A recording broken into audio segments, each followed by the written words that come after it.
them come. This is their fate. All right.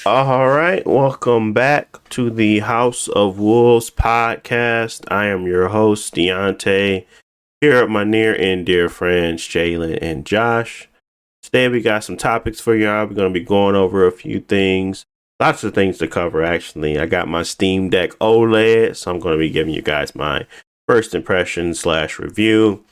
We got Dragon's Dogma, got its first release date. Black Friday sales, what we picked up, if we picked up anything. Blue Eye Samurai, actually watched that over the weekend. So I got some thoughts on that. And more and more and more.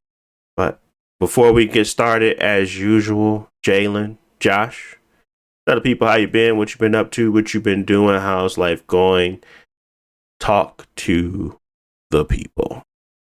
Yeah, what I've been up to. Not too much this week. Very we post Thanksgiving time and had a little bit of a break, but we don't really celebrate Thanksgiving in Japan. But it does line up with Labor Day, so I did have some time off. That being said, me and the family just pretty much chilled. Getting cold, but we're still trying to go out as much as we can. See, they're starting the holiday festival stuff. So we're gonna have some Christmas festivals that we try to visit. We end up going up to a place called Iga, which is I guess historically where the ninja culture or practice started in Japan. But they have a couple museums and things up there. You can see how they're really old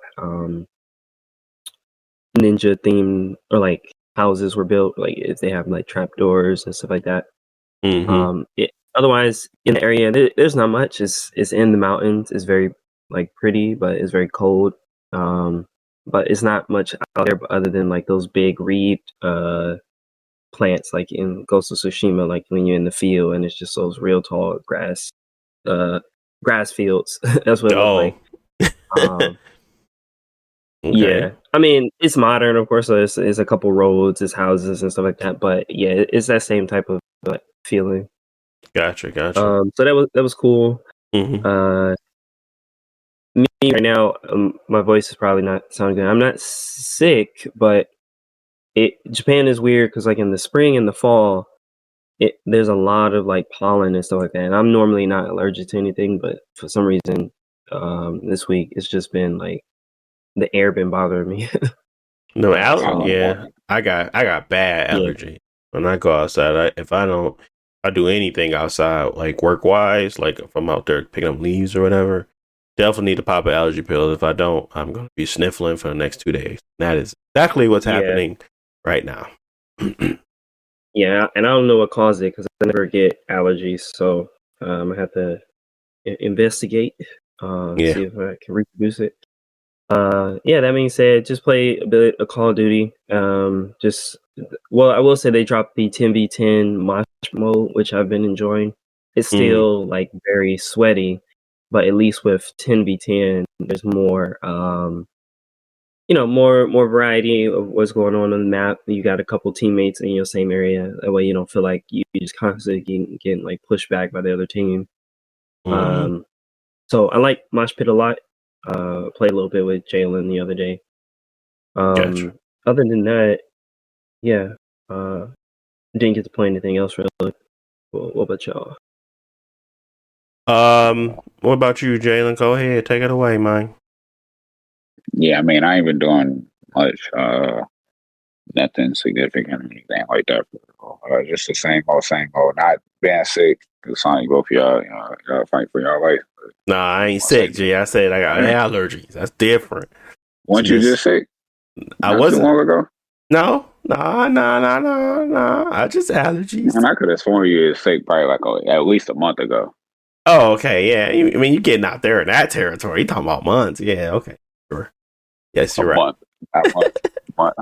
A medical professional, you're trying to get your baseline record. You were sick a month ago. That's no, man. Your diet must not be the best, sir. Get consent. That's just fine. Nah, but yeah, like I said, just same old, same old. Enjoy Thanksgiving with my family. Um, yeah, I mean, I ain't do no Black Friday shopping or anything like that. I seen a couple of things, but I was just like, I ain't really provoked to get it. And I think Black Fridays, people are Scam. seeing more and more that not a scam. It's not for everybody. You got people like Jarvis Johnson, First the early off, bird we gets the gonna talk worm. about it. So you gonna have to cut us some slack, but you gonna we gonna talk about it. But yeah, nah, Black Friday ain't ain't it right now. Yeah, I think with everything being a I lot mean, more online and stuff like that. I know you can't really trust social media, but a lot of people is posting like at their malls, like the mall is empty, or like walking into Target and it's only like 10 people instead of like the huge crowd that used to be. Yeah, it's it's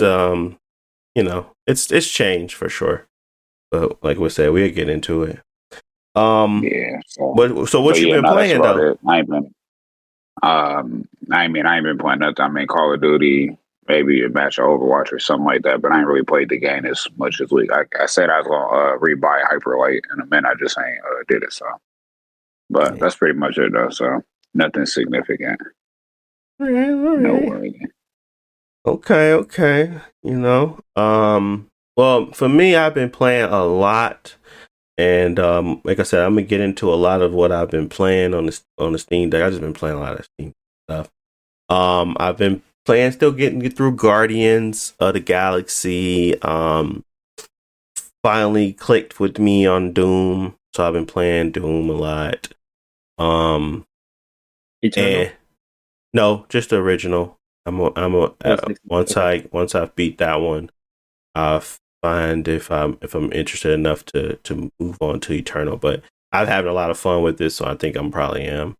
But that one was only $2, $3.99, something like that, Steam sale. So, but yeah, so I've been playing that. I've been playing quite a bit of roguelites. I've been playing a lot of games that I just purchased recently. Like I said, I had some Black Friday pickups, but outside of that, Guardians, Overwatch, the same, the whole rigmarole of the same things we normally play: Call of Duty, Overwatch. I haven't played an Apex match, but I finally got cross save, so that's fun. Was able to finally get my heirloom for Loba, because I've been saving 150 for forever. But yeah, I mean, I ain't really been doing much outside of that. Been playing games and playing more games and more games. The family's great as usual. Still, still going strong there.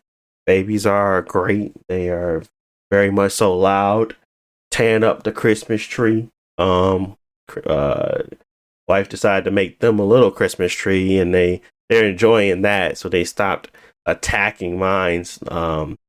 Because he just enjoys to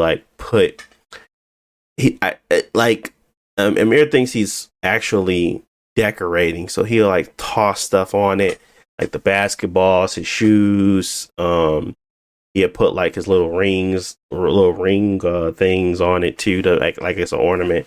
He even thinks he's decorating, and it's cute, but it's like, bro, you literally tearing up my tree. So so we kind of made them a little small one, and they enjoyed that. But dad stuff, the norm, all that, picking up the leaves. That was a fun time. Dragging them things to the front. Yeah. I don't know. Next time I might hire somebody. I ain't gonna lie, but it was cheaper to just do it myself this time around. But we'll see how that goes next year, because it was quite annoying back there alone, just raking leaves for hours on end. But yeah, that's pretty much it. I got a lot to talk about, but it's that Steam Deck OLED, baby. I'm telling you, it's a game changer. But I ain't gonna talk about that first. I'm gonna hold off on my excitement. What I do want to talk about first is Black Friday. And then what we picked up, and then I kind of swoop into next topic, and then we could probably go back to the Steam Deck OLED. But let's talk about Black Friday first, because I want to emphasize that Jalen is correct that now currently it is not the greatest that it is. It's not the greatest of the Jarvis Johnson era. It is not 90% off TVs. It is not 60, 70% off TVs. It is like literally 20% off, 10% off. Oh, you got an extra $10 off, $20 off. It is not what it used to be. So what Jarvis said? It don't matter no more. Now, before it used to be important to be the early bird. The early bird gets the worm, and Jarvis was the early bird. It is no longer necessary. Like, you're not getting that much of a savings, and that's why I was very selective on what I was purchasing, and what I was buying. But I did still end up spending. I did a total because I was like, how much did I actually spend? I spent $105 on games, in general, but I ended up purchasing almost, I would say, like 46 games. So it was a lot, and it was because of Humble Bundles and like these other mystery deal things. Because I paid like $13 and I got like 20 games, like indie games, and I was like, it was like 6 of them that I actually want to play, but the rest of them was junk. So outside of that, like there was some core games I bought, but I think it's not that the Black Friday necessarily is bad. It's just that you have to be smarter about what you're purchasing, and you can't get everything from one place anymore. Like, I felt like previously I used to be able to go to Walmart or Target and literally do well enough to get everything I needed. And now I don't feel like that's ever possible. I feel like they have 6 deals, maybe 7 that are previously old Black Friday deals that they have a bunch of. And now they have them sparsed out between multiple stores. And it doesn't feel that great to kind of go through and try to sift through all these things to figure out what is a good deal, actually. Because if I go look online, I go look at previous history. We have so many tools now. Like, I'm using Honey for everything. I'm like, okay, Honey, tell me this was this amount for the last 2 years. It dropped 50% 4 months ago, and now it's only at 25% off now. Like, I'm looking at that type of historical data when I'm looking at stuff, because I'm like, this doesn't make sense. Why would I buy this right now? It's not like it's the cheapest it's ever been either. So I think us as consumers got smarter, but also there's so many different places you can now get it that it doesn't make sense for them to be doing like those eye-popping get you in the store deals anymore, if that makes sense. Like, nobody's going to the store anymore, so they weren't banking on that doorbuster. They're banking on whatever else you buy, because that doorbuster is going to lose them money. But nobody is going in the stores to buy things, and they're like going in there for one specific thing now. That we've become smarter consumers to a point where it doesn't make sense for them to drop the prices like they used to do. Because either one, everybody's not going to gravitate to that place, or two, you're going to get the hotheads that are looking for that one deal, and it might be just too much. It's like, it doesn't make sense to put their store through that type of consumerism anymore, or that type of that type of traffic that they're going to bring with that one item, where someone is not going to purchase the mess. Because it's, Black Friday used to be a mess, and that's not just in one area. That's like a mess across the board sometimes. So my understanding of Black Friday now is that, that doesn't need to be what it used to be. I think there's plenty of sales that go out throughout the year, but there is a few times where I've seen people get caught saying something's a Black Friday sale when it's just regular price or sale, like a sale that they had previously. Do I feel like they should be punished for that? No, it's just marketing scam. I mean, everything's marketing. Nothing's really like, I don't like when they try to like deliberately trick the consumer, but I think we've come to a part in our lives where in a digital age where everybody has access. I can literally take a picture of something and look at them on my phone where else that price is better. It's not hard to be a smarter consumer. So I just feel like they either whoever they're catching with this stuff really wasn't looking for a deal anyway. They okay with paying full price. That's my thought. Because nobody's consciously like this has to be the best price out there. Like in my opinion, most consumers have evolved past stop at this one price and think this is the best price they can get. Most people are looking for dupes. Most people are looking for something else that may be a substitute at times than what this is. Now, if you're looking for a certain brand, then that's different, but maybe you're shopping around to multiple stores. So I think we had a part to play in what Black Friday is now today for sure. As in like people that was camping out, people that was actually trying to gouge all the good deals and resell tickets and like all the little stupid little stuff people used to do at Black Friday sales. And then because, that was the thing. People would actually go get tickets and say, you want to buy this TV? Give me $50. You want to buy this TV? Give me $50. And then now, even because the price was that good, you know what I'm saying? That it was enough for you to still earn. It was basically a scalper in real life. Like it was the worst. So I feel like there was a lot of things that we kind of shifted. And this, like I said, this isn't like a geography thing. This is like everywhere, in my opinion, across North America. And then there was a lot of things that were happening in the stores, a lot of traffic that wasn't the greatest that they wanted in the store at all times. And it just felt like it was like too much to handle. So they weren't staffing up as usual. Like, oh, nobody's going to be open on actual Thanksgiving. When we do these Black Friday sales, we're not staying open longer. We're going to be shutting it down. Like all these things started to make sense. Like, Walmart's used to be 24 hours everywhere. It's just not this case anymore. It's just something that's not lucrative for them. And it doesn't make sense as a smarter consumer to have to go in and think that these extra sales are going to really benefit you when you can literally shut doors and get people out of there and, have those sales start and end at a certain time that makes sense for the average consumer. So I think it's a lot of us just getting smarter that's not allowing them to get away with like the stuff they used to do. So do they really have to do a sale if you're still going to come by, if you're still going to look for dupes, if you're still going to do that stuff?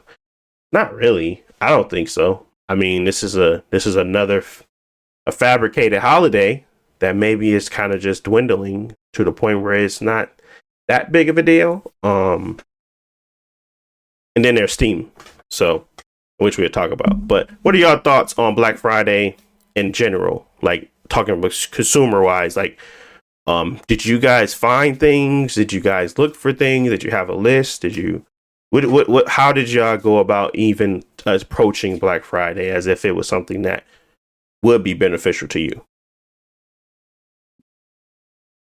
I got a cynical approach, though. Josh probably got a more positive approach. Wrong. Not in this case.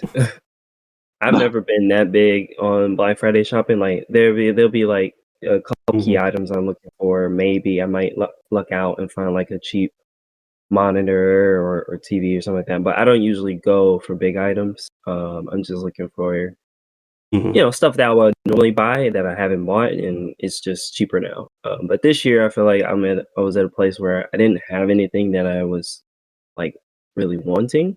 And as far as like games, like I pretty much got 90% of all the games I wanted this year.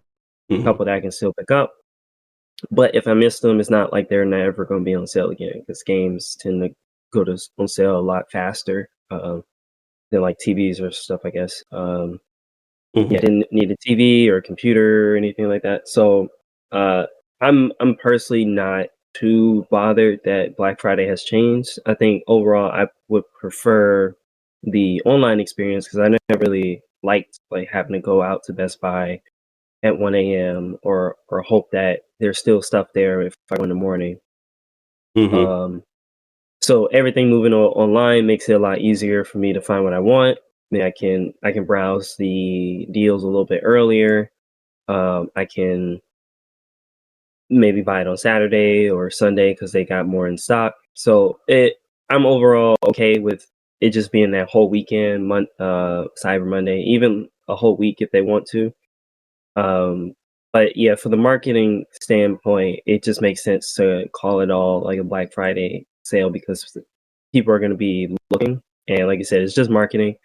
I don't think it's necessarily, well, maybe in some cases it is because I don't know the law, but I don't think it's like necessarily illegal or anything for them to, change the tag and say it's a Black Friday sale and it's not really much cheaper. Mm-hmm. It's just, yeah, the consumer need to be a little bit smarter on that end and not just buy it because it says it's on sale. Like if you're out looking for sales, you should at least be comparing it to something else. So Absolutely. Like that is the reason for a yeah, sale. Like there's no reason for you to take the word of the marketing staff or the like who's marketing the product to you to take their word for it. Like, oh, these are $13, but they're normally 15. Oh, that's not a big deal. yeah, Why would I go out and purchase 20 of these? But if I see something that was regular $30, now they're $4.99. I'm like, okay, that's an interesting deal. Why? Maybe that should be something I stock up on.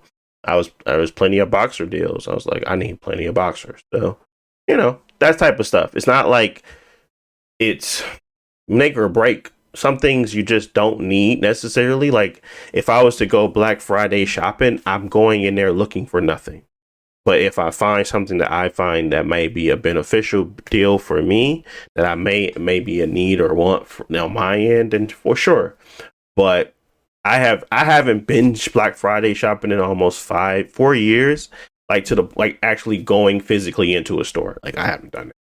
I am more so if I find something, if I see something, most of the time it's like a Google thing because Google has decent deals on their cell phones on Black Friday. So I get like 20 to 30% off and then they give you higher trade in value. So I usually wait till Black Friday to buy my phone.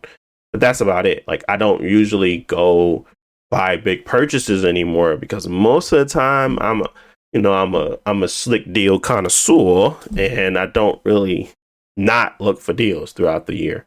If I really want something, I'm going to set an alert. And if I find something that's interesting or a duplication or something, a substitute for it, I'm probably going to buy it. So it's not really been something for me where, at least not for a long time, where I had to sit and wait. The only thing that has provided like a constant, discount is probably my cell phone to purchase. That's it. So I get what you're saying though, Josh. It's like, yeah, I was not looking for anything, and I still end up spending $105. That's crazy.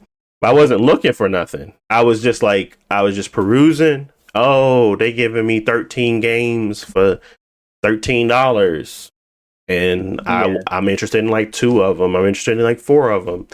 I purchased that. That's fine. And then it kind of kept adding up. Really, what took me over the edge was All Star Brawl because I was doing pretty good. But we talk about that game too. But yeah, there was a couple games I was thinking about getting, but I'm at the place where I have a couple games I still haven't finished, and I feel like if it's gonna take me 3 months to even get to this game, I might as well just wait because it's gonna be on sale again. Yeah. Yeah, no, that makes sense. That's kind of how I was when I was thinking about certain things. Yeah. So no shoes, no nothing out there out of your wheelhouse, Jalen, that you saw. Or well, I guess you ain't even talk about your take. Let me give you the space there to talk. Yeah, so I mean, like as far as Black Friday, I remember you had introduced me to Slick Deals a long time ago. I just kind of like, after seeing Slick Deals and seeing some of the deals and stuff that go through there, I'm like, all right. So it kind of maybe have a more cynical approach on Black Friday. because a lot of those deals you might be able to find a random deal throughout the year or something like that. But I guess like going forward with like these Black Fridays and stuff like that, like in the past recent years, I haven't had the urge to really want to buy anything. My urge is just kind of diminished more and more. And I'm not somebody who really gets a kick out of buying things. I know sometimes like the Black Friday stuff, they want people to get the doorbusters, because everybody need a new TV every year. You know what I'm saying? They go out that fast. So, but I wasn't somebody who can get in the store and stuff. And I think I just had that kind of knowledge back when I used to first work at Myers and stuff. How they advertise things. They be like, well, we do these things and at these best prices advertised and different things just to get people in the store, because if they're in the store, they're more inclined to buy. But so I just give all that like as a preface. And I didn't buy anything because of that reason or whatever. I will say, as far as like on a positive approach of me with Black Friday, it's kind of like, all right, there's a couple things that I know I need within a household. I might need some more like shirts, some more drawers, or you know what I'm saying, those little things and stuff like that. Maybe I'm like, I've been kind of looking at recently, like I was looking at a fragrance, like a cologne or something like that. And I'm like, I mean, they probably got deals throughout the year, but I'm kind of in a market to get something now, like sooner, so maybe Black Friday could give me the opportunity to go buy something without necessarily waiting for a random deal that could possibly may or may not ever pop up and stuff like that. So I'm like, I could use this opportunity to go ahead and buy something. So I guess I technically did buy something around that Black Friday, Cyber Monday-ish, timeline. But it's just one of those things where it's kind of like, you passively looking. I didn't go to any stores or anything. I didn't do none of that, but I was just kind of looking online, looking at different websites, and some of them be advertising a Black Friday deal. I'm like, all right, bet I can get with that one. But it just kind of opened my eyes to like, all right, search a little bit more actively now, because you might be able to find something, or if it's not a deal, they can at least give you maybe like a gift card or something little or whatever that could go a longer way when you're trying to actually go to like another store or reshop at that same store, whatever they want to do it. But those sorts of things. I guess another thing is like some of my like Chase stuff or like some of my banking stuff. Sometimes they give you like cashback rewards. Some of them try to give me like a little bit of a boost, or something, depending on how I shop that, on Black Friday, those sorts of things. But I didn't utilize any of that type of stuff because sometimes I feel like they inflate some of the prices so you can go there because of whatever third party relationship. But that's just me being cynical again. So, but all in all, I mean, I think it's depending on who needs it.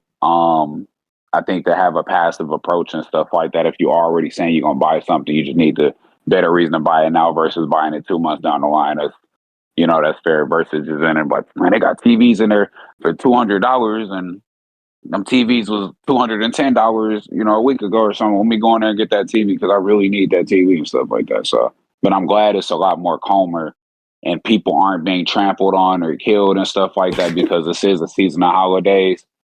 People should be around their family or loved ones, and it's never a good thing when a person got to, get done eating turkey, got all that tryptophan in their system, and they got to go to work and now they tired. You feel me? When they can be spending time with their family. So I kind of like the direction Black Friday took, but from a consumer standpoint. So yeah, no, it's a lot. Like I said, it's a lot because it changed quite a bit, and yeah, like my value or the place that I put, Black Friday, it's not really up there anymore in regards to that. There was a few things I got for like the children and stuff like that for early week, deals, but it wasn't something that I was like, yeah, I wasn't overspending for sure. And I was looking for certain and particular things, and I was able to get those things, and yeah, that was about it. The value of it definitely came from the like, I guess the deals were decent enough for me to kind of consider them versus not. But yeah, overall, I think Black Friday is it's steadily dwindling to the point where it is just going to become another thing. I mean, it could be, they could, revitalize it and try to make some changes. But honestly, going back to that type of change, it probably cost them more money at this point. There is so many online services. There's so much expansion in how they kind of come to market. There really isn't a need to have you in the door anymore. There's nothing there for you outside of a lawsuit or a headache. You don't need you in there. We just need you to spend your money with us. So, however we do that, I think they're putting more value and money into their technology and their customer experience online. Drive Up, Target now adding Starbucks orders to you can now do Drive Up and add Starbucks to your order now, so they can bring you out your Starbucks while you're sitting there waiting for your groceries. Like, they're adding value in other ways, and it's not Black Friday, which is fine. Like, I'm okay with that, but I think people have to realize that this isn't the same thing, and that's okay, because we're very smart. We know we know where we're going to shop, and we have too many options to care that you're the local Target. Like, we got Amazon, we have our Walmart might be far away, but we can do delivery. We can do stuff like that. It's just like there's not enough for you to, how you can grab attention of a certain group of people by having a presence around. That presence doesn't matter anymore. Like, there's plenty of places now, just like any bank or call service, or cell service like T-Mobile or AT&T. Yeah, they might have a building up, but that doesn't make me have to work with you at all. Like, I don't really care to have an in-person agent to talk to. Like, there's plenty of people online. So it's just the way we move, the way we kind of transitioned, making us smarter consumers. Doesn't really make sense to have a big opening Black Friday doorbuster type situation going on. Just doesn't. But okay, let's move past that. I do want to mention my pickups just real quick. I got Star Brawl 2, Mad Max, Superliminal. I don't know. I bought Mad Max like 3 weeks ago, so I'm take that off. And Guardians, take that off too. So that's $15 less. And I bought Mass Effect's Legendary Edition. That was $11. And I bought.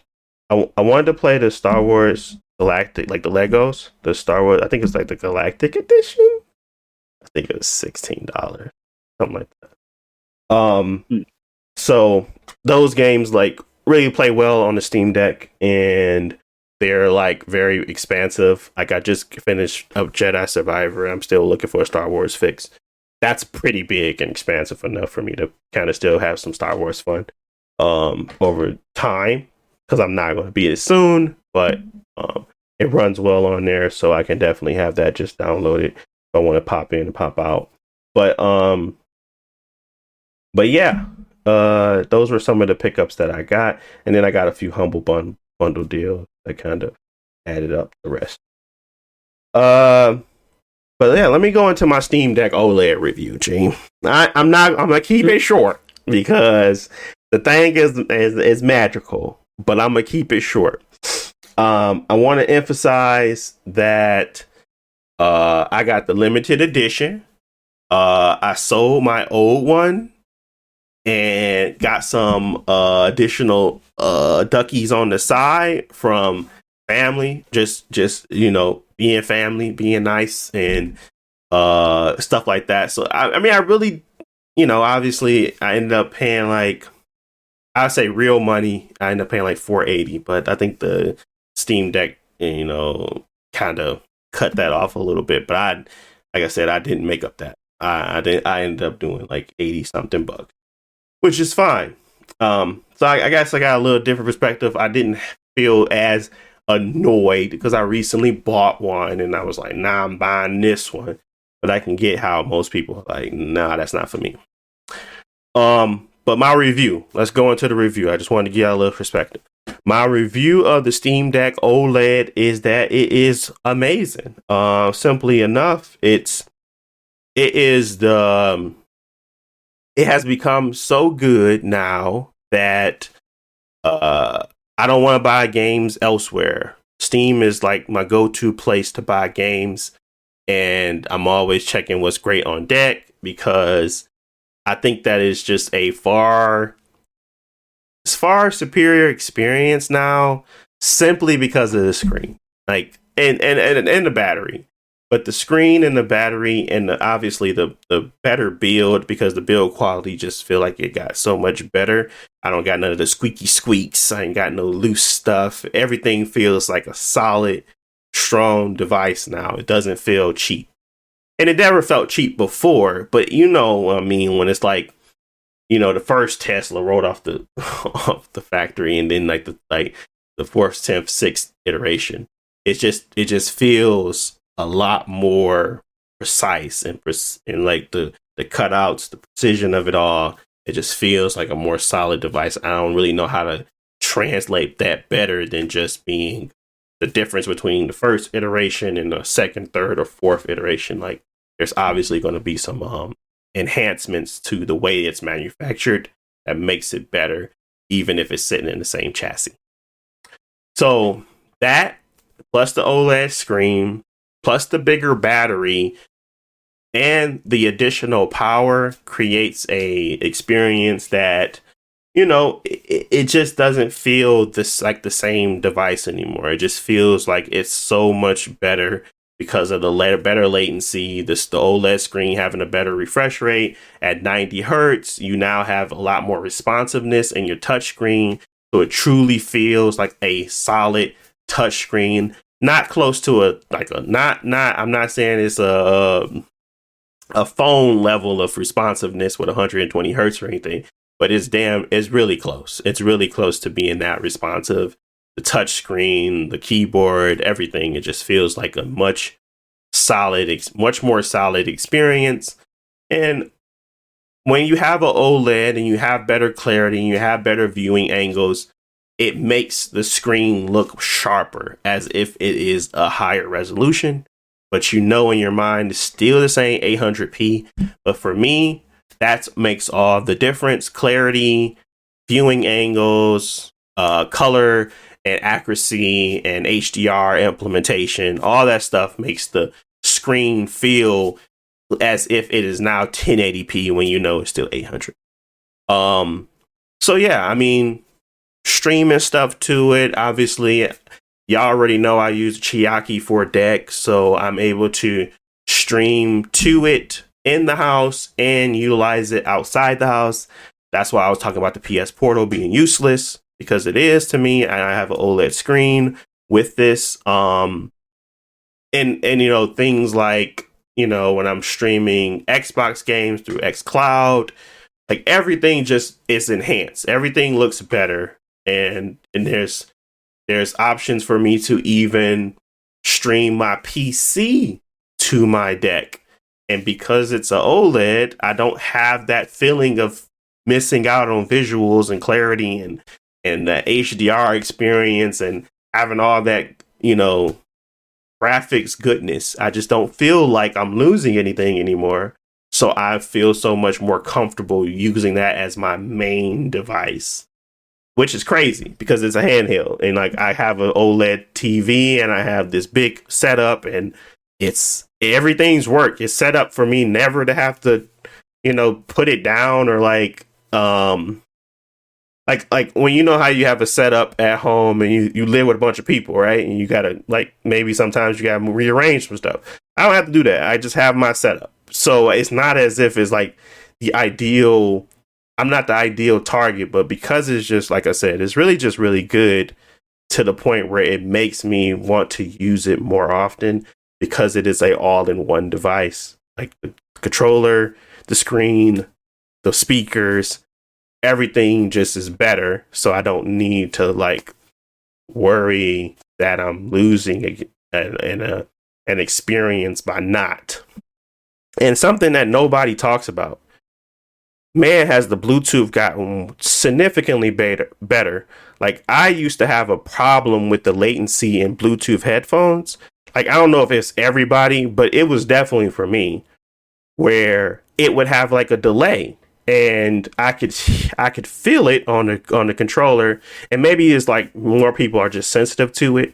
But this fixes all of that. This Bluetooth is much better experience, much better for Bluetooth headphones. So I don't even have to have stuff, plugged in. You said what? I was not using a Raycon. I heard that last part. No, I was not using Raycons. But yeah, it's just like a much better experience. I didn't have any issues. And I don't know, maybe it was the headphones I was using, but I used 4 different headphones and they all had the same issue. So maybe it was just more so my settings, but I tried to go through all of that stuff to fix it. And a lot of people weren't complaining about this. So I'm thinking that it was like a me situation versus most. And like I said, I think people are more sensitive just to latency and sound anyway. But this new Bluetooth, whatever the Bluetooth adapter that they put on here, why did I call it adapter? I think it's like, I forget what they call it, but it's what the Bluetooth antenna. They basically put it on its own board or something of that nature, where they separated it from the SSD that was kind of causing issues. And anyways, it's a much better experience too. Battery life, I'm getting well over more than 50% at sometimes. Like, I've been able to kind of clock in my or undervolt it a lot and turn down my brightness, even because the screen's too dang, it's so bright anyway. Like, you can turn it down to 50 and still have a good experience, because like the viewing angles and everything, you don't have to crank the brightness. But all of that, it just has a much longer battery life. I can sit there for 4 hours. I was playing Doom and I did not have to charge it, and I was at like 13% after 4 hours. I thought that was ridiculous. And I think it's a combination of that just being a dark game, not having the pixels lit up, and me being able to run it at a lower frame. And like I said, that game is kind of kicking at 60. It can get to 90, but it does fluctuate a lot. So me pushing that down, maybe 3 hours and a half. Maybe I'm exaggerating a little bit, but I'm excited. Like I said, the thing is really, really nice, and it does increase that battery life to a point where I'm not worried about it anymore. Like, I'm not actually in the back of my mind like, oh, I gotta plug this thing in soon, because it's just getting that additional time in to the point where it's meeting where I want to be when I'm pretty much done with the session anyway. So it's actually a value add for sure when it comes to that battery life. But that's it. I'm not going to talk about nothing else on this OLED review. Like I said, I really enjoy it.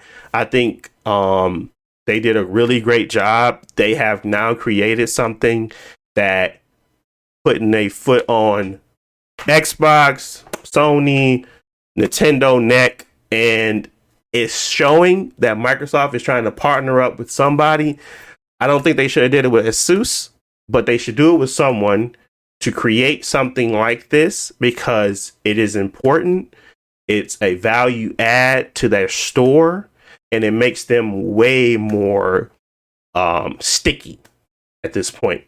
Like I said, I've never been a Steam guy, but I'm exclusively buying my games on Steam, and I'm making sure like they're verified, and I'm even if they're not verified, I have another avenue to play them. But this device in itself has made me more of a Steam OS player than any other device has ever done. Like, that's because it provides me it provides me two things. It provides me a handheld console-like experience, but it also gives me the proven path that they're going to have the best hardware, period, because it all still runs on the PC, and you can make that whatever you want that to be. It's never going to be a stop on that. It's never going to be a point where you get to, oh, this generation is old now, I can't play my games, because you can always keep going with your device, and it doesn't require this dead stop in the middle. It doesn't require this middleman. It's all you, these manufacturers, that PC, and then what Steam is doing. Like there's nothing holding you back at that point. It just feels so refreshing to have like a device like that to get accustomed to PC gaming, but then also having that the power, the accessibility, the variety, the the customization, the freedom of what PC brings too. So that's it. That's all I'm gonna say. But yeah, I might do a full review on this thing, but as of now, like I said, Steam Deck OLED is more than just an OLED screen for sure for me.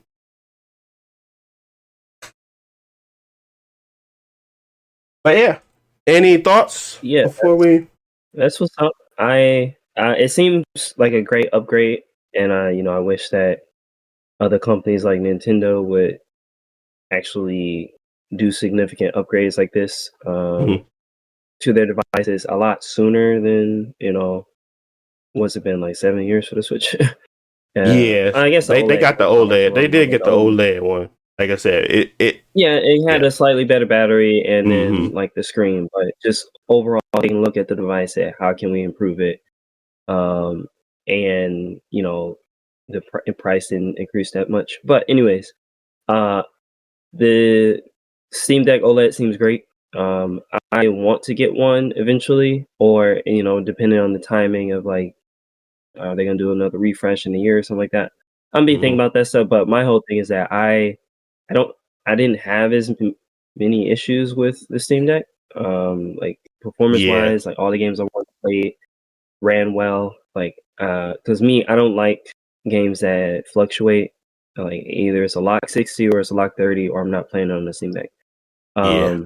And with the performance boost, that might push a couple games up. But for me, like I probably still would have to, in my opinion, compromise the performance, especially for like 30 FPS games, to like FSR and turning down the settings a lot, and it's not Right. gonna look as good. So I usually don't mess with that too much. So and like battery life, you got your TDP settings and stuff like that. I don't have much of an issue with battery and storage. I spent a lot on storage, so I'm good on that front. So for me right now, the only thing is, the buttons are better, but the screen, and I don't necessarily need the screen because I still mostly play most of the time on my monitor. But Mm-hmm.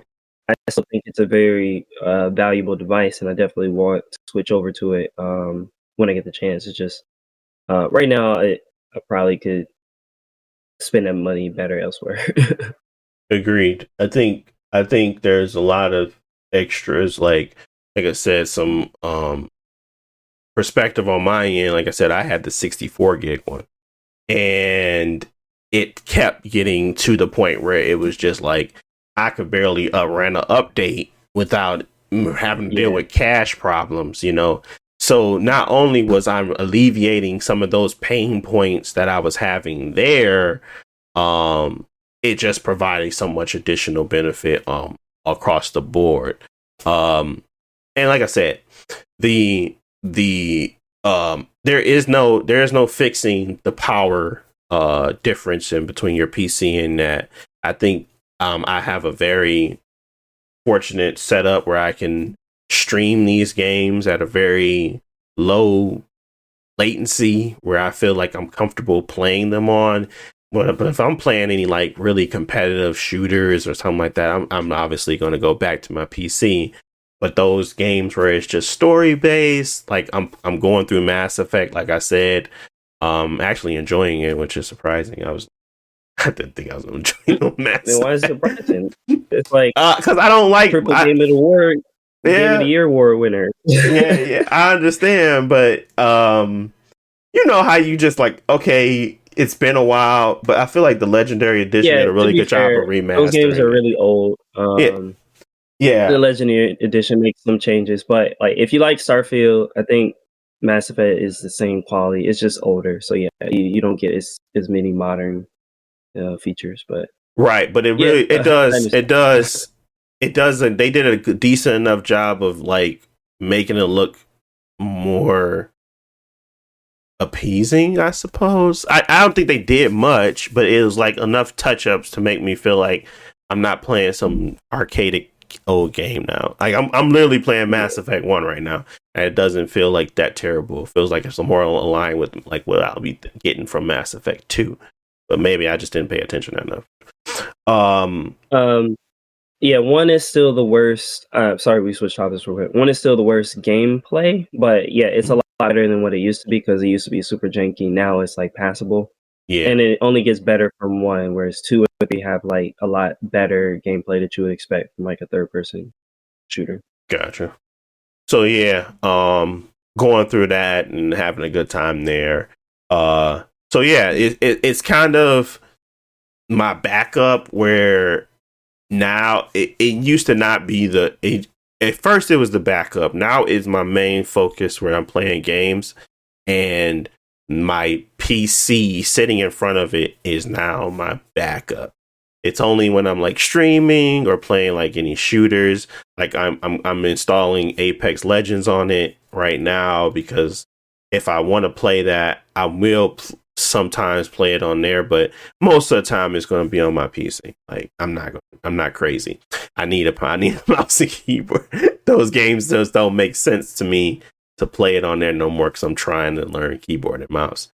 But you know, those games like Dishonored and those, like, yeah, I don't, and I'm pushing myself away from the newer games now because I want to take some time to appreciate the older games that I actually have in my catalog.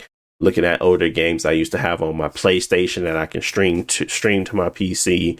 I mean, to my deck. Looking at older games that I had on my Xbox that I can stream to my deck. It's just giving me a better appreciation for those older games, and like, you know, not having to run something crazy intensive at this moment in time because we kind of got overwhelmed this year, and it's going to help myself to play my backlog, and it's going to help my pockets play my backlog. So it's just a win-win for me in regards to like what I'm actually playing on it. So most of the time I'm getting 60 FPS, medium, higher, or better settings. And it looks great. So like I said, I'm playing Guardians on there too. So, and I did a few touch-ups things there. So like I said, overall, I'm very happy with the thing, and I didn't want it to be super long as when we talked about it either. But yeah, it's a great value add. But I get your perspective too of just holding off. But what about you, Jalen? What's your thoughts on Steam Deck OLED and the value of having a longer battery? How much is that worth to you? I can't really put a dollar amount on it, but I know before we had spoke on it, I think I was talking to you through the little through our group chat. I think we might have spoke on it in the previous episodes on the podcast. Mm-hmm. House of Wolves, not just fine. But nah, like I said, I thought it was a justifiable price difference. I mean, like I said, like you, I had the 64 gig one. I mean, I had it for about a year now. I think I got it like in September of 22. Mm-hmm. I paid $400 for it. I mean, they want what, 450 or 550 for? Yeah, 550, right? Yeah, for the 512 gig, 512 gig. Yep. Yeah, 512, better battery life, better screen, better buttons. I mean, it just seemed like it's an all around better experience. I guess it's slightly faster. It can cool a little bit better. All that to me is a justifiable $150 price difference. Now the only will I go get one? Nah, I'm in the same boat as Josh. I mean, I play my Steam Deck sometimes. I don't play it like super frequently. I'm not really bogged down by the 64 gigs because I don't put that much stuff on it. However, I will say I did run into an issue where I had to restore it or whatever, reset it, because for whatever reason when I was deleting stuff, it still said I had 0 bytes available. It got into that. I think I had talked to y'all a little bit about it, but Yeah, I mean, like I said, is the price difference like all in all is worth the money? The price difference is justifiable. If I'm like, hey, should I go buy this one versus this one? I'm gonna definitely push towards the 550. Because the Steam Deck being $400 is already good enough, and everything else is just a plus. And it's not just like one of those like the Switch OLED. But hey, bro, hey, we need a little bit more money out you, and it ain't really that justifiable. This is way more justifiable. I won't go get one because I don't want to go through the hassle of trying to sell my Steam Deck and then to go buy one for 550 and see how much I can get out of it. You know what I'm saying? I'm not going to go through those ends and things like that. I don't think it's worth it because A, I'm not playing it that much. And then B is it's just a lot of work for what I'm getting. Now if I was getting like a console has significantly way more power, like almost like a definitive successor, then I probably go those lengths and stuff like that. And hopefully they will have some sort of like program that could let somebody upgrade. Y'all hear me saying y'all should do something like that. So I can go get a Steam Deck 2 a lot easier rather than trying to figure out who want to buy a Steam Deck 1 and all that type of stuff. So, but yeah, I'm gonna just sit tight for right now though. So, like I said, I'm gonna get hyper late. No, like I said, I think there is merit in all of these like responses. I think there's a lot of there's a lot of right ways to look at this, and I think that they did come out pretty fast, pretty hot on the previous model, and it can feel like people can feel slighted in regards to that. But I do think that they hit the nail on the head where this is like the definitive Steam Deck, and there's nothing to complain about, which is a promise that there's more to come, and that's where I'm getting my my value from. There's no like, oh, we're timid about it. There's no, oh, we don't have enough. Like they got plenty of these things because they're not very timid on this device. They know the value of it. They know what they can do with it, and I'm looking forward to seeing what they do next. This was enough for them to call it the Steam Deck 2, but they didn't. They did it in the right way. This is they want to in my opinion, they want to show us what a refresh looks like, but they also going to show us with that Steam Deck 2, the power difference and the value of waiting and actually putting the time in to know your core audience and what they truly value. And it's smart. Like I said, this is their second device, like handheld device. And I feel like they're doing much better than Nintendo. Like I can say that wholeheartedly. I think they're doing much better than them. And it's not even close. So, and I get that they have, Nintendo is more so, in my opinion, Nintendo is more software focused than hardware focused. But they got to split the difference. Valve is the same, and I think they're kind of more hardware. Now they used to be completely software, so there's something to be said about their transition, and what they've been doing over time. How much money they make? Obviously, they make a lot, and they can throw some money in behind, really making a difference when it comes to what they want to put to the market. So they have some crap come out, man. They have some duds for sure. But this ain't no dud, so I'm happy to see it, and I'm glad that I got a little piece of history there with the limited edition. But it is what it is. I think all tech is going to come and go, and I think there's going to be a better product, and it's soon enough. And there is plenty of reason not to jump into this. So all right answers in my opinion. But okay, let's continue forward. Let's talk about Star Brawl 2. The game that we're gonna be buying each other for Christmas. I already bought my copy, so now I say, y'all gotta exchange gifts, G.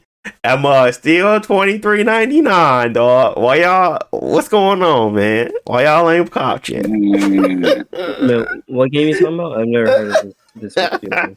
I'm talking about that He Nickelodeon said All Boomerang, Star bro. Brawl 2, baby. Cartoon Network, bro. No. It's on Disney Channel, PC. bro. That mug run really well on the deck. Y'all all got one? Wanna try? What's up, man? It's $24. Going up Oh, to I remember that game. Multiverses, right? I ain't I talking think about he's talking multiverse. about, Nah, that game ain't came out Argument. yet. Jay. That game ain't came EBS, out yet. bro, with Arthur. No, No. Dragon Tail. I'm talking about that Jimmy Neutron. I'm talking about that Danny Phantom. I'm talking about that cat. Was it cat dog? I'm talking about Cat dog. Cat dog. I'm talking about Grandma Gertie. I'm talking about all them Nickelodeon characters. Y'all, well, let me give my thoughts on All Star Brawl while I sit here.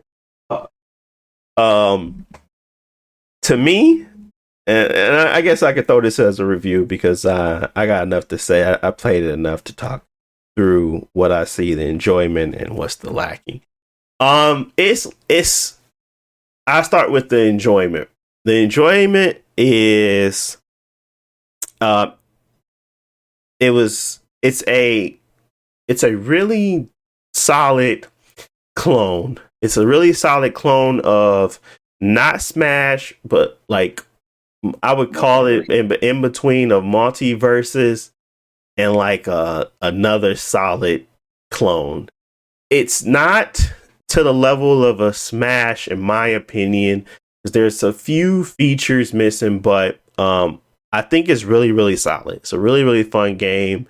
It's enjoyable. You get memes. You can do a lot of things in the game that I find intriguing. And everybody play differently. It's not like I felt like I was just playing with the same character and they just had a reskin. They all had different special moves, different movement, different timing, different juggles, combos. It all felt unique enough to feel like, okay, if I'm fighting up against this person, it's going to be okay. Well, I need to think about what they have and what they can do. So I'm really happy about that too. Animations got really, really better. They're not Smash level, but they have definitely gotten a lot better. They're really close to Multiverses in regards to animation. I really like the Multiverses animations for some reason. But really, really close to that. So they really overhauled that. The slime mechanic, they have added a new mechanic that most Multiverses nor Smash has, where it's like an overcharge, where basically you can overcharge a lot of your moves and get the upper hand and like add in a little bit more variety. Like I'm always looking for variety and I'm looking for more, maybe a little bit more uniqueness. And I know you guys say Smash is unique, but honestly, yeah, whatever. Okay. I'm not going to talk about Smash. I'm just saying that there is a variety that is well known and you don't have to play for hours and hours on end to kind of get to that space. There is some timing. There is the traditional fighter underneath, where there is some things that you can do to make yourself more competitive than what you would normally see in a Smash brawler. And I really just like the character selection. The character roster is really cool to me. I mean, I grew up with all these characters. They have some voice lines in them now. The maps are really interesting because they're just going back to our Nickelodeon roots. I was a Nickelodeon boy. I grew up on it, so I really enjoy their callbacks and what they have. I'm fighting on the Flying Dutchman, all that good jazz.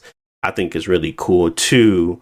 Online has been solid. I've played about 7 to 8 matches online. No 2v2s yet. Only 1v1, 1v1 me king. And I always lose, but it's been fun still. But they're pretty tough. I don't know if they're like just people from the previous game, but I don't got no ramp up. It was basically like get good, kid. And I've been getting smacked, but it's been fun to kind of understand what people are exploiting. I don't feel like it's really exploiting. It's just me not being able to counter it well enough yet. And that's fun to me too. It's like, okay, I have something to work towards. Okay, he keep juggling me. I got something to work towards. How do I stop this juggle from continuously happening? What's the framing for when I need to do this or jump out or dodge out to the left or right? It actually feels tactical. But at the same time, it's simple enough for everybody to understand. And I like it. So I'm gonna keep playing it. Obviously, I would like y'all to play it, but it's not like the end of the world because I actually am happy with my purchase. It's just more so the bad to me is I don't have the ability to switch. I unfortunately got comfortable with Smash controls. I really want to switch to Smash controls so I can become more familiar with the timing on my Smash attacks and those attacks and things like that. But they don't have an option for me to change that. So that's unfortunate. And I think it's got something to do with I think it got something to do with the slime attacks. Why they don't really want to change the button layout. But I was like, you could just change the button layout without having to change that portion. But who knows? I don't like that. There's a campaign and they have you fighting like big things, but I was looking for more cutscenes, a little bit more value in like the campaign and the arcade mode. Actually, I didn't play the campaign. I played the arcade mode. I was looking for a little bit more, maybe some traditional cutscenes or something that made it feel like you were not just going through the motions of playing the game and then kind of getting to the end and you're just fighting the big bad and not necessarily anything special in between. But I think maybe I should play the campaign if I want to get that type of story experience. But overall, yeah, man, it's a solid game. Especially, it's definitely worth $23.99. I can say that. Maybe not full price, but $23.99. Oh, is for sure worth that. And it's basically like me waiting for multiverses because I'm going to get back to heavy on multiverses when it come out because I actually enjoyed the 2v2 lineup matchup stuff. And I had fun playing with LeBron James. So I'm definitely going to play multiverses when it come back. So I might maybe it's just me trying to get used to these games in general. Because multiverses did what Smash couldn't for me. They got me interested in this type of game. Smash never could do that. I just didn't like it.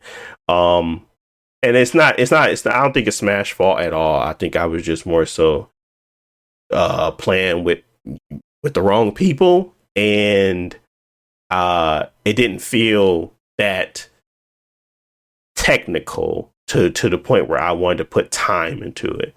But maybe I just didn't perceive it as that because I just felt like it was just not the best competitive game to play out there, period. And that's probably just on me. That's my bad. So I have grown to like these types of games. Obviously I don't want to pay $60 to get into them. So I think Multiverses will be my next one. And then after that, I'm probably, I don't see them doing another Smash anytime soon. I probably wouldn't pick it up when it come out anyway.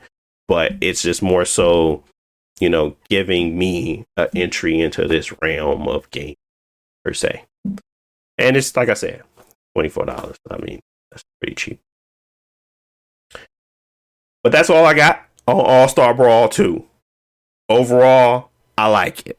And I'm glad I was able to, I caved and got it because I was like, at the $30 mark, I was like, man, I don't know, man. But that $6 off, you mean I can tell you I can get that game and a Big Mac? Oh man, it might just do it for me. So yeah. I got it. And it's cool though. It is a good game. I know I keep talking about the price, but I don't think people will be mad if they pay full price for it either. So it's yeah, it seems cool. Personally, I like multiverses, and it's cool to have a Smash clone that is still fun to play and gives you a different experience.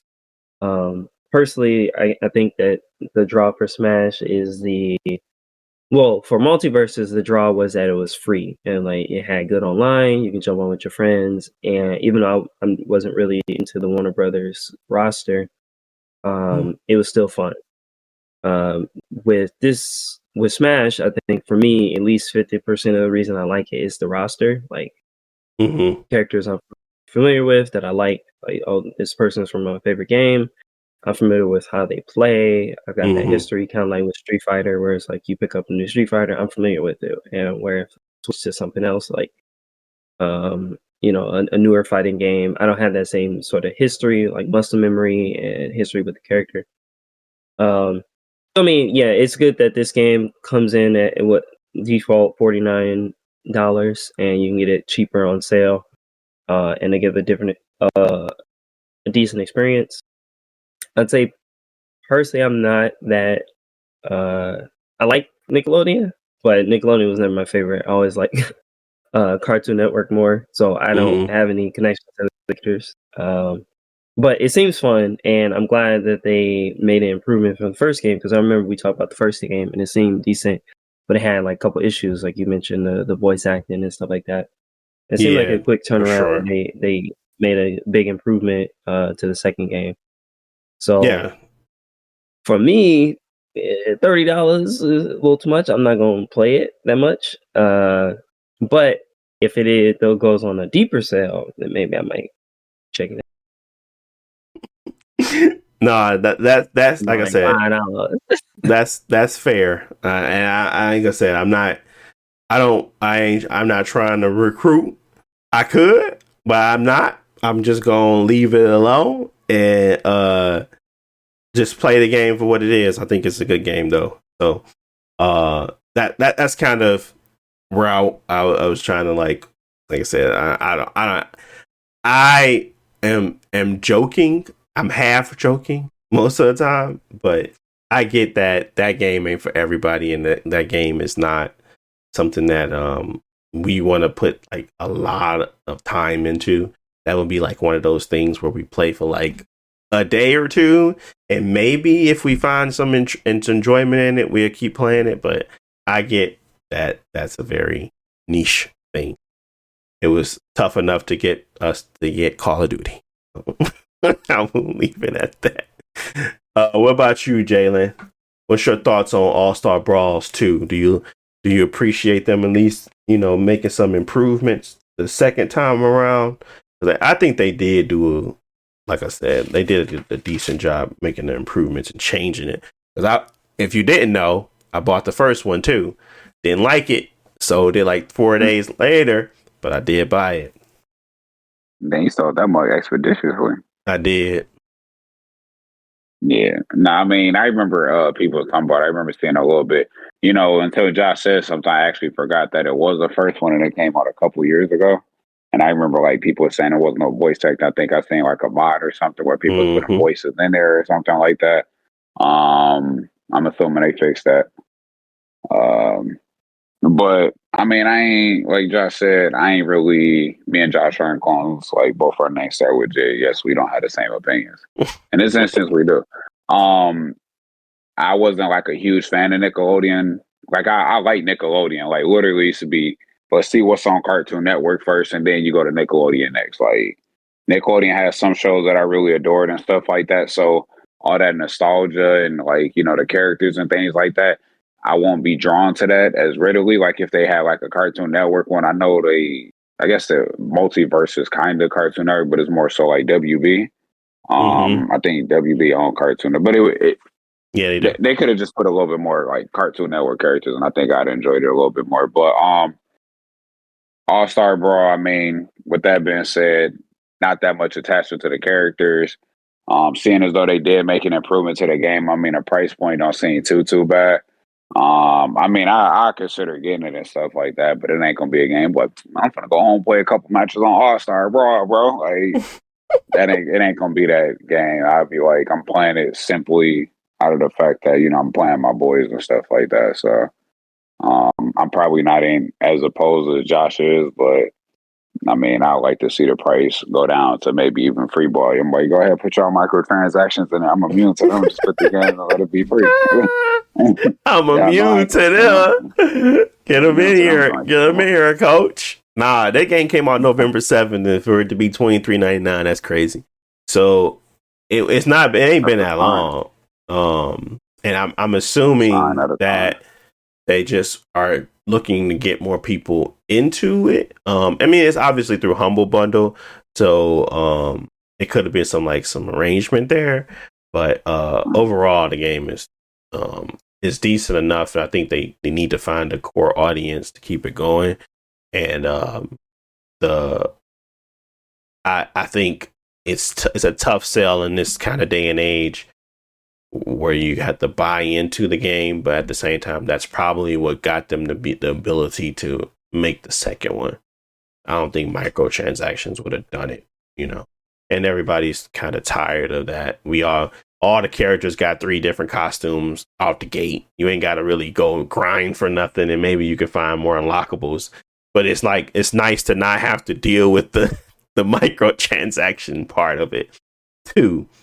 So it's value in it, and then there's value in not. So, Don't get too geek. They can always throw them boys on them, but they get $30 for this half-sling and slasher skin.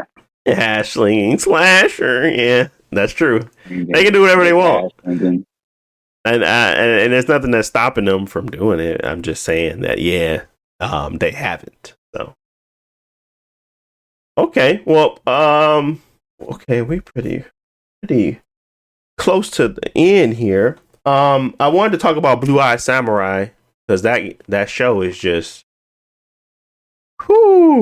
it's a really, really good show, and I did not expect it to be good. I ended up watching that whole thing through. Like, Netflix have been on it. They've been throwing out some duds lately, bro. Like, I'm talking about some significant duds. But this came out November 3rd. I just got around to watching it like 3-4 days ago. And this thing said at 100% on Rotten Tomatoes. 96 average audience score. And I think nobody's watching. And that's simply put because most people probably thought it was another dud. Have you guys heard anything about this show? Period. Let me start there. I haven't. Josh? I've heard the name. I know nothing about it. Exactly. I heard people say it's good. That's all I know. Exactly. This should be circulating the animation and anime world. This should be something that's like described and correlated to maybe even Avatar when it comes to Avatar The Last Airbender, when it comes to because this is not anime. It is that form of animation, like the Avatar Last Airbender and stuff like that. It is a higher degree, like almost like, think Korra Last Airbender, but a little bit better. Like their animation, even though the show wasn't my favorite, the animation on that was very clean. This one's even higher production. Obviously, it's a lot more mature, a lot of blood. It has it's not a Kill Bill storyline, but it's somewhere very close to that. And it is just great. I have never watched something and been so enthralled with the characters to the level, like the animation, the freaking sequencing, the everything, bro. I've only heard about this because I follow what's his name from Kojimi Productions. What's his name? The dude that makes the freaking what is his name? I don't know his name. Kojima. Yeah, he was talking about this. Yeah, yeah. He talked about it, and I said, "Huh." Let me go watch it. And I watched it and I was like, what the heck? How did I miss this? So I think this is one of those things where it may pick up and become like something that's very valuable, like people watch, but right now it is very much so not talked about. It is very much so under the radar. And I need to spread the good word because it is a really, really great show. Like, I definitely think this is a better first season than the Avatar. And that's saying a lot because I love the Avatar. But this is a very much so better first season than that. And I only can compare it to that because of this, you know, Americanized style. It's not really, it's still in Japan. It's in the, I think it's the Edo period. Yeah. It's still in that realm. It's just, you know, Americanized. Everybody has English voices and stuff like that. And it's like Brenda Song and like, I know you know these people's names. You probably know their faces more than you know their names, but they're like high, they're like A-list actors, you know, providing their voice. And it's just all around really good. The production is a mix of like it's made in America, but yeah, there are like some actors who are famous from America, some famous like Asian American voice actors as well. Yeah, Randall Park, the guy from he's norm. Well, hey, what was it? Fresh Off the Boat. I think there's like a few other movies that I liked from him. Always Be My Maybe. Him and I can't remember her name now. The comedian. But yeah, overall, like I said, the show is really, really good. It do got some nudity and stuff like that, but it is like watching some art at times, man. So I think it's really dope. I think anybody that has any type of interest in Japan and like any type of interest in like these types of like stories, revenge stories, like very much so in that Kill Bill-esque vibe, I think it's just a dope show. And I can't wait for next season. I thought it was going to be a one and done series type of thing. And I was like, why are they not wrapping this up, bro? What's going on here? I didn't realize it was like the first season. So this is truly something that is going to be starting like season 1, season 2, 8 episodes, 44 minutes. This ain't no 23-minute junk. I'm telling you, it's dope. Just go watch it. But that is my review. Because I'm not giving nothing away. I think everybody should experience like I experienced it. Blindsided. I saw all he talked about was the animation work, and I was like, oh, that's all I need. Let me go look at some animation. That's all I really need sometimes. I don't really need to know the concept. I think everybody should go in blind like that. Like I said, I gave a little bit away with saying Kill Bill, but I think it's totally different twist, and I think you guys will enjoy it. So, yeah. Since y'all ain't seen it, I think y'all don't have no perspective to add here. What's our thoughts on the grind of the American-esque animation? Do we think it's getting better? Do we think it's the same? Do y'all watch those types of shows? Like, I haven't kept up with it, honestly. Like, I don't keep up with the type of animation that this would be appeasing to the person of. Like the last thing that I really thought was appeasing, like I said, was Korra and the Avatar when it comes to animation being. And then, like there's the Batman Justice League, and then like there's Invincible and stuff like that. Like, do you feel like we're getting better as animators? America in general.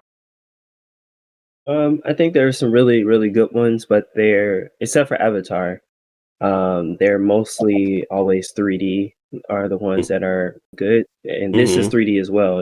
It doesn't look like it's a 2D animation Nope. It's because 3D. just the skill base is not there. Like, you know, going to school for 2D art is already like a very niche thing, and it's fallen out of style. At least in Japan, like there are traditional studios that like really specialize in that, so you can find a job. But in the US or in the West in general, it's not as common unless you want to work on like Nickelodeon stuff, which those are not like highly detailed animated shows. Yeah, that being said, Avatar was also animated in Korea, so I don't know if the skill base for 2D animators in the US is getting better. But as far as 3D, there have been some really, really good ones. Spider Verse, is one that people always bring up. Like it's pushing what 3D can do to make it like in some ways as good as or better than traditional 2D animation Mm-hmm. because they finally have like mastered it. I feel like Same they did thing a with really good Arcane. job with Arcane. Oh yeah, yeah. Go ahead. Yeah, same thing with Arcane. Arcane is not from the US, it's French, but it's still, Western created. So I think there are a couple highlights. I haven't seen this one, but people also say uh, maybe it's Kubo or Kuba. It's like stop motion, but it's still stop motion and 3D animation, where it looks like really, really good. And it's also like Asian inspired, but it's made by like a Western team. So that one is another highlight. So I say there are some really good ones. They might take a lot longer to come out because their budgets are bigger and a bigger production. Whereas like if you go to Japan, you might find a 5 episode anime and it's just animated really good for no reason. And you're like, who is this from? Yes. You don't see those as often here at least. Because like I know people enjoy it. I don't like the animation of Invincible. Same Uh, thing with like a lot of Amazon ones. Like it's mhm. not bad, but it's very basic, and I DC don't. feels DC to me too. Yeah, it's very DC, but like not worse. But like I feel like DC animated movies were like higher production quality, whereas like the Amazon ones are slightly a step down to Mm. be like more cost efficient or come out faster or something like that. Um, that being said, I don't watch it for the animation. I will watch it for like the story in that case. Where it's like when you have something like the Blue Samurai, where it can bring you like really amazing animation, then yeah, that on its own can be a big draw. Oh, for sure. Like this is some of the best I've seen in a long time, dude. I was floored most of the time watching it. I couldn't look away. I thought it was just like really, really dope. Um, it reminded me of how Demon Slayer came out and just was like it was like a step above, and I was like, how did they do this? And that's what it felt like. So I think it's more. It is a masterclass in animation. It is a great story on top of that. It's not like I've never heard a better story, but this is a great story. Characters are really well done and very well voice acted. Um, and there is no reason why I think any like y'all two, I think y'all would still like it, regardless of what y'all would be like appeased to like watching it maybe. But I think at the end of the day, y'all would come out of that with an enjoyable experience, and that's how good it is to me. But to each his own. I only can say I can't. You can't make them drink. You can just lead them there and say, hey, this is dope. So that's what I'm saying. Hey, this is dope. So if you want to check it out, it's called Blue Eye Samurai. It is on Netflix. It is in its first season, and I'm looking forward to the next. Uh, I think that's pretty much it. I mean, we got a few things we can touch on real quick. Diablo 4's free weekend. I hope it has some success. I played it a little bit. I thought it was dope. I think the game is really great. I just don't have the time for it right now, and that price point is just not it for me right now. And like I don't feel like I said, I still spent $100. Not like I couldn't have bought it. I just felt like there is plenty of games I haven't beaten, and that is a time sink in itself. I wouldn't stop after I just beat the story. I would want to keep playing it for the season. So I'm like, I just don't have the time right now to really throw away that much of my hours on something like that. So I've really been focusing on story modes, something that's pausable. Unfortunately, I got kids. I can't be sitting around playing games that can't pause. So I've been, focusing on getting that catalog together and making sure that. So I feel like Diablo 4 had success because it did entice me enough to download it, try it, and have fun with it over the weekend. But to me to repurchase it after that, I think my experience probably is a lot different from most. That was like, hey, this thing $41 is on Steam now. I don't have to use a Blizzard Net, Battle.net. Let me pick it up. So I'm looking at it from that perspective, Josh and Jalen. I'm not looking at it from like, did the game... I'm not saying it sucked. I'm just saying that when I'm looking at it from like a success standpoint, a free weekend is meant to entice people to want to buy it. It did entice me, but overall, I mean, force of you don't need this game right now hit me. So, do y'all think the same? Do y'all think like these free weekends aren't really worth it? I don't know. What are your thoughts on free weekends and their success rate, really? Yeah, like you said, it's meant to get people who are on the fence to like jump into it, or at least you've heard of this game but never had a chance to like really try it. Mm-hmm. I think they're okay. Personally, I don't like the free weekend aspect where it's like, oh, I have to spend my time this week to align with your game to play it. And it'll be nice if it's like, oh, you can play to level 5 or play level 10. That way it's like a actual demo. I play at my pace, and if I don't like it, I drop it. If I do like it, I come back. Because I would prefer that system a little more. But from their standpoint, it's a lot easier and probably better for marketing to just do a free weekend every couple months, because you always have people coming back to try it. Whereas like if you drop a demo, everybody try it at the same time, kind of deal. Yeah. That being said, like I've heard a lot of good stuff about Diablo 4. I don't know how it's like post game like stuff is and stuff like that. But yeah, I wanna try it. But yeah, it's a big game, and in the year that came up, well, did it come out this year? Yeah, it might have come out last year, but no, it came out this year. This year, yeah. But it's been a big year of long games, and so it's on the list. It's just gotta make my way there. Yeah, I chose that over. I chose Street Fighter over it. I remember, because it came out this year. Yeah. So I mean, what about you, Jalen? Have you ever picked up a game after a free weekend? I don't think I have. What have y'all? Or I guess I'm gearing it towards Jalen. Have you ever played something for a free weekend or trial and then actually bought the game?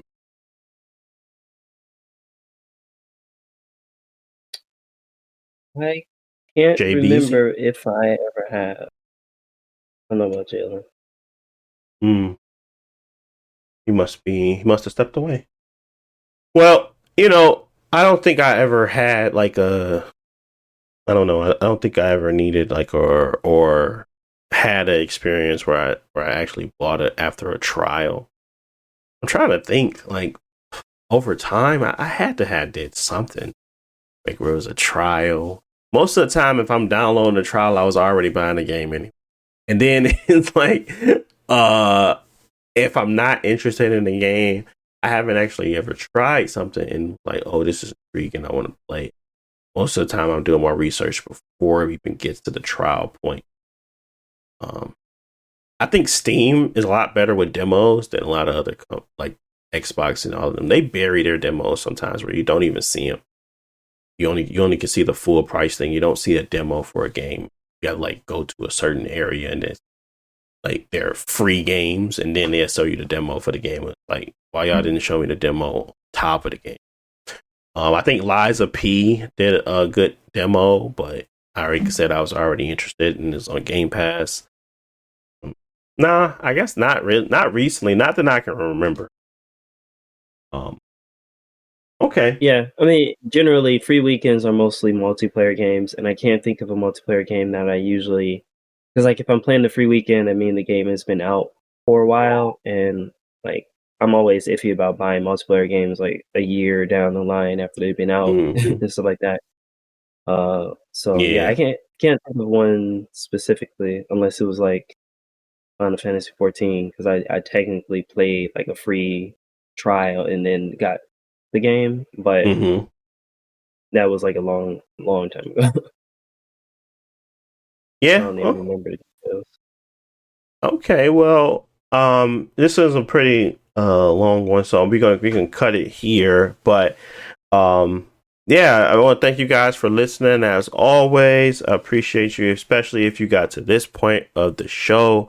I know it's a long time listening to all these podcasts, but we appreciate you coming back. We appreciate you enjoying them, and we appreciate you sharing and liking.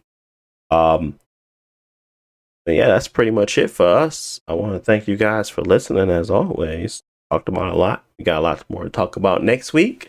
Hopefully, the news cycle is a little bit more interesting, a little more pizzazz. Next Tuesday we'll be right before the Game Awards. I'm thinking maybe we should push that mud to Friday, just so we can talk about the Game Awards after. Well, we'll see what we do. Thank you for listening, and we will talk to you all next week. Peace.